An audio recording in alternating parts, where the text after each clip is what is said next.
From the Bob Mills Weather Center, the Oklahoma weather expert, Alan Crone.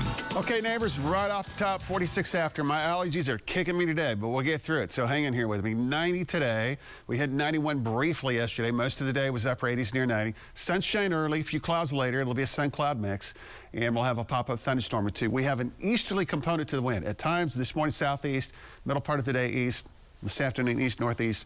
Mostly light. Occasionally, you get just a little bit of a gust at 10 to 15. We're checking this morning. This is what it's going to look like for most of the area. Mostly clear. We do have a few clouds over central Oklahoma. A little bit of fog in the far southern areas, very similar to what we had yesterday. UV index today is a numerical value of 9, and it's between the 1, 2, and 3 o'clock time period. Temperatures, 70s at 10 o'clock, 85 noon. There's the afternoon again, very similar to yesterday. Outdoor activities tonight, going to be in the 80s, and we're going to track the pop-up storm. Now, I've taken the radar. This is not right now. I've rolled it back, all right? We're going to start this all over again. This is going to be tomorrow, yesterday afternoon. We got a couple of thunderstorms that developed here in eastern Oklahoma. They kind of moved eastward, fell apart.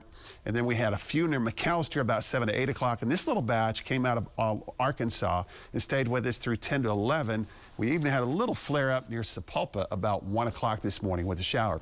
So those defied the projection of loss of daytime heating. So I've expanded the timeline just a little bit later tonight, but it's pretty much the same type of forecast today.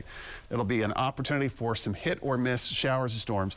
The lower probability still around the northern areas, about 10%. And it's not much greater from a technical standpoint across southeastern Oklahoma. But again, just like yesterday, there will be a few of those that'll pop up later today. Timeline, 1 to 2 o'clock is the start time, and we'll continue that on through the 9 and 10 o'clock hour tonight. But the loss of daytime heating, most of these will drop off the radar scope. Now, we go into Friday, Saturday, and Sunday. The upper air pattern is changing.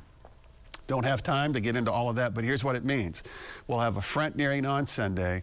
This will be near normal from a temperature standpoint, and we're going to have a few more storms, especially some organized type storms, and then a very strong looking storm system from an upper air standpoint will be nearing the area Monday, Tuesday, and Wednesday. We'll need to watch pretty carefully during that time period.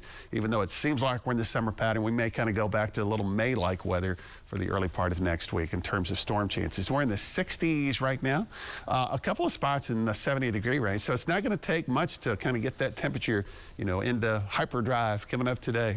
Here's the noon hour, and now through the afternoon, you can see again these widely spaced scattered showers of storms.